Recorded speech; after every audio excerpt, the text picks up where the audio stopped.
Ngayong araw ay magluluto tayo ng isang healthy na ginisang munggo with kalabasa at ampalaya. Ngayong araw ay pagsisimula ng araw ng pagluluto at magbabahagi ako ng aking recipe.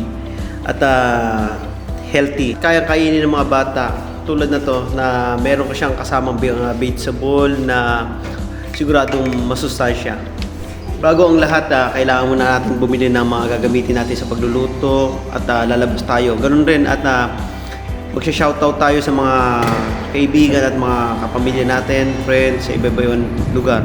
Hindi ko man maisa-isa pero babatiin ko, isa-shoutout ko sila GRC Villa, Alvin, Kiko, Manuel, Eric, Harold, Dexter, Ma'am Lourdes, Joseph at Felipe, Ma'am Melissa. Hindi ko na kayo maisa-isa eh. Ayan, shoutout na sa inyo lahat. Hindi ko na kayo mabate pero ayan, nilagay ko sila sa aking wall para makita. At ngayon, papunta ako ng supermarket na maliit na supermarket lang, mini market para bumili ng mga gagamitin ko na kulang sa aking mga ingredients. Pero halos typical naman nasa bahay naman at meron naman tayong mga naka-ready. Ngayon, papakita ko sa inyo ang description dito ang mga gagamitin ko. Ayan. Habang naglalaga tayo ng munggo, papakuluan natin at sasabay na rin natin ang pinapakuluan natin na pork or baboy. Ngayon, ayan, naghiwa-hiwa na rin tayo ng mga gulay na gagamitin. Meron tayong bawang or garlic, meron tayong onion o sibuyas, at meron rin tayong ginger o luya, at hindi mawawala ang tomato or kamatis. Meron tayong kalabasa at ampalaya. Meron tayong gagamitin na spinach. Meron tayo na nilagang munggo, baboy. Meron tayong chili powder, pepper. Meron tayong fish sauce, patis, shrimp o bagoong, magic sarap. At meron rin tayo na fresh chili. Ngayon mag-i-start tayo ng pagluluto. Habang naglalaga tayo, ayan, pipirito natin ang baboy. Habang papalabasin natin ng oil niya para mas healthy naman. Ngayon, tatakpan natin. Tapos mamaya-maya ay mag-prepare tayo. Maglalagay tayo ng olive oil para mas healthy. Pwede rin naman kahit naman hindi olive oil. Ngayon ay maglalagay tayo ng luya or ginger. Magsusutain tayo para mas bumango siya at kailangan medyo papalayin natin. And then, in-next natin ang bawang or garlic. After that na yan, ayan, halu-haluin natin. Pagkain natin ulit. And then after sa pagsasakot siya, kailangan kasi na mapalabas natin yung aroma ng mga spices natin gagamitin. Ayan. Susunod natin ng onion or sibuyas. After that, ayan, halu-haluin again. Ito kasi typical na luto ko is lutong bahay lang talaga. Napangkaraniwan pero ngayon ay kakaiba. Lagyan natin ng twist na inisang munggo with kalabasa na may ampalaya. Ngayon lalagyan na natin ang fried pork na nilaga ko at pinirito ko na rin.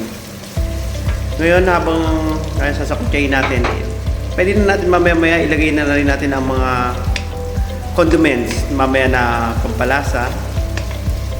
Ayan, habang nagsusutain tayo, pwede na natin ilagay ang black pepper.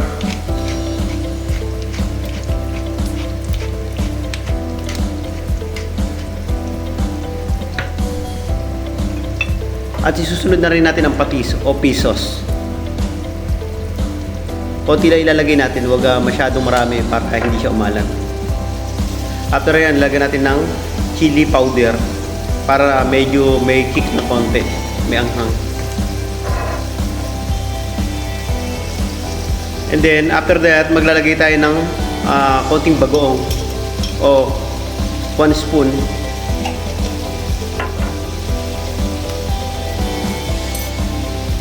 Halo-haluin lang natin hanggang masakot siya ulit. Tapos mag-combine ng lasa niya. And then isusunod natin ang tomato or kamatis. Ayan.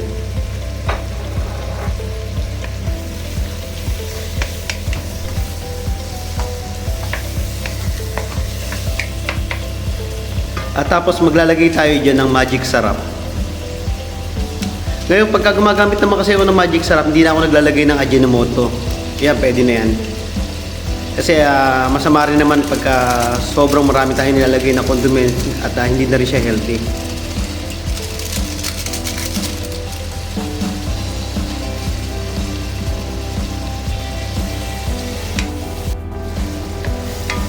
Ayan, habang nakasangkot siya, yung pinakuluan natin munggo, ayan, ibubuhusan natin na napakalapot.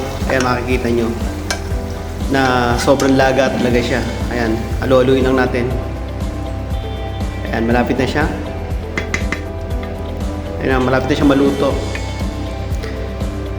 Tapos, ilalagay natin ang kalabasa. Ayan, yun yung kakaiba dito ngayon, ang kalabasa sa munggo. Kasi marami naman iba-ibang klase ng luto eh. Ngayon maglalagay tayo ng ampalaya. Bawat lugar kasi may kanya-kanya tayong luto at ako kasi natututo ako sa mga iba-ibang lugar. Katulad ng Nueva Ecija, ang part ng Pampanga, Norte, iba rin ang klase ng pagluluto ng munggo. Pero kapag part kasi ng mga Bisaya sa Mindanao, iba rin ang klase ng pagluluto. At para sa akin, wala namang masama na ang kanilang luto. At doon nga makikita natin na healthy rin at kakaiba sa mga typical na munggo na pagluluto. Pagkatapos natututo tayo ng mga kakaibang recipe nila at ano ba ang mga traditional sa Pilipinas, kagaya ng mga Ilocano, Tagalog, Kapampangan, Bulakenyo, Batanggenyo, kahit saan na sulok ng Pilipinas, may kanya-kanya talaga ng way ng pagluluto. At isa ito, nakapagbabahagi tayo ng recipe na masasabi natin na healthy, na kaya kainin ng mga bata at hindi naman na kailangan puro karne ang kinakain natin, lalo na sa panahon ngayon na mainit. Ngayon, isusunod na natin ang spinach na dahon. Kasi dito sa Dubai, mahirap makahanap ng mga dahon katulad ng malunggay at dahon ng ampalaya. Minsan kasi sa Pilipinas talaga typical sa mga bakuran lang natin yan, mga tumutubo. Pero dito kasi sa Dubai, mahirap talaga makahanap ng mga dahon-dahon na ganyan. Pero at least meron naman mga alternative na pwedeng gamitin, pero healthy naman siya at masarap siya na hindi rin naman nalalayo. Ngayon, ilalagay ko yung pinaka-description na mga ingredients na ginamit ko dito sa huling video. At sana nagustuhan nyo at maraming salamat. Sa susunod na content natin, gagawa tayo ng about sa ibang recipe. Salamat!